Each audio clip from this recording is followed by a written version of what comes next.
thing that really stood out is that I get up early pretty much every morning, period. But like Drew Brees apologized. I got up at 6:10 that morning or something like that. And Drew Brees' apology woke up with me. It's like when you go out, you run early in the morning and you see the other people on the street, and you're just like, oh, hey, what's up? I see you out here. Like his apology was out at like 6:15. And that's when you know already that you'd have messed up. You got to get out there. Like Drew Brees was apologizing to like a dude that had broke up with his girl and was trying to get back with her like right away. Only it was his girl was millions of people around the entire country. Yeah. And the other thing too is I've thought about this for the longest time, ever since the whole Cap thing. And you know how we talk about the national anthem, how it played such a part in the movement and what Cap was kneeling for. And I wondered, like, now more than ever, because I thought about this 3 years ago, but like I wonder now, would the league consider not playing the national anthem before games now anymore? Yo, like, because I'm like, you know, because it started because it was a money thing from jump anyway, because they didn't used to do it, and then they did it, and now because Cap was making a stance, they made it even more of a deal, not forgetting that they didn't do it before. So I feel like, what if they don't play it at all anymore? Like, I feel, hey, listen, Rob, I tell you what, I was literally just thinking that myself. Like I had a whole big status built out on Facebook, but I was just like, I don't feel like dealing with it right now. So I didn't do it. But to me, yeah, absolutely. I think that the national anthem is like a nostalgic thing that people do just because you do it at sporting events. Never before in history have leagues been less American. And I say that to say you have more people from more places that aren't represented by that national anthem. Like, for example, at a Major League Baseball game, you need to be playing the Dominican national anthem damn near more than you need to be playing the Star Spangled Banner. Like, but like, does it still have a place? And I don't think so. I don't think it's a point. I think that you can erase all of this by just saying, you know what, this isn't worth it. However, the other side of that, and Daryl, with you being the blackest person I know, I want for you to, Here we go. to speak into this too. That also some people might say that if you take it out now, you take away a chance for people to make that cultural stance at a game, and that could be seen as a league just trying to remove itself from the frying pan that is that discussion. So have we, because of the fact that we've made it such a big thing now, can we be done with it? Or is it now just something that is used as a pedestal no more?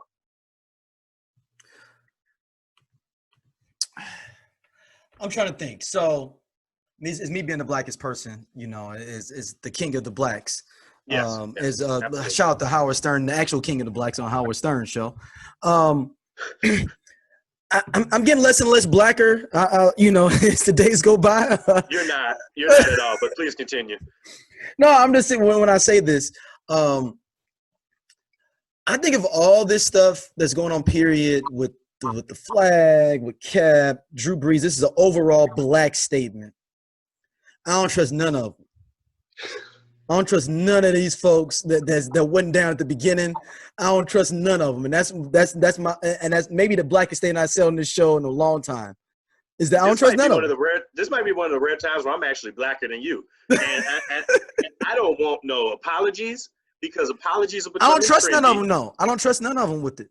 So apologies are becoming trendy, and people are apologizing. I feel like Drew Brees has like unconsciously made himself to be like the mobilization of this in sports. Like he's become the person now that people are going after. Because it brings me to another point that Rob, that we had mentioned before we got on the air, just kind of chatting things up.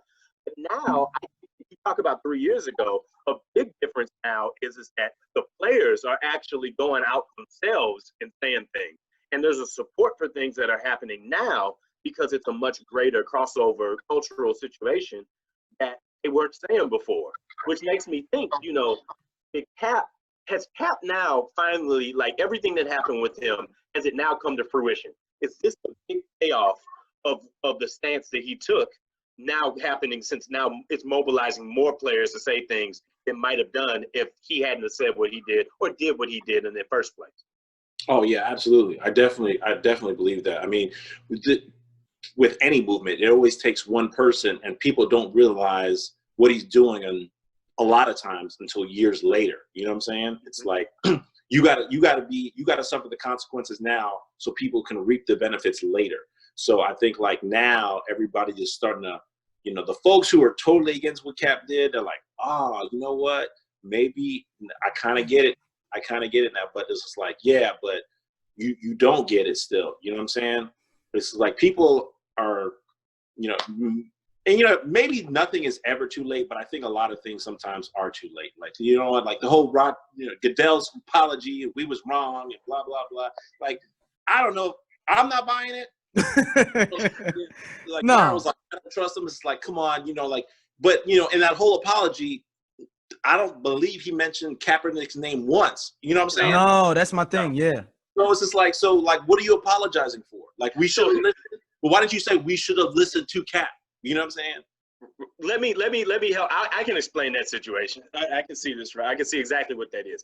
Roger Goodell gave the ultimate fuckboy apology of all time. Ooh. Where everybody's stuck in the house, everybody's feeling a type of way, and now he's going to hit you up. Like, I heard this was happening with a lot of women, and maybe some dudes this was happening to, too. Not my life, thank God, because it would cause a lot of problems and how that's set up. But ever since the quarantine started, you'd have had some of them exes that have been popping back in like, hey, checking to see how you're doing. You know, just wanted to, you know, say, hey, I'm feeling a different type of way. These times have really made me kind of think about things, how it happened between us. And I just want to say, oh, I'm sorry. That's Roger Goodell. And fuck that, Roger. I'm not listening to that. That is a fuckboy apology. And he came up with, just because everybody else was apologizing, see if he can get back into good with it. Hey, Roger Goodell would have to come on TV with some Paul Kanai on, with a box of chicken and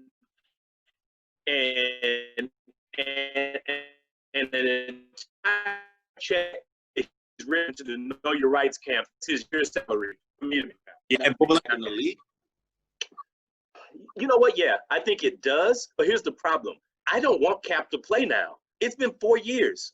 I mean, and this isn't, and I don't want him to come back and then justify people being like, oh, see, he wasn't that good. We did all of this for that. I don't want anything to drag down the fact how that brother left the game and the circumstances that he did. And I also don't want anybody's pity fuck either, where you're just like, all right, come on in. You know, it's cool. Come on back. It's good. I don't want that. It very well could open the door, but now I feel like there's guys that like take Cam Newton, for example, who doesn't have a team right now.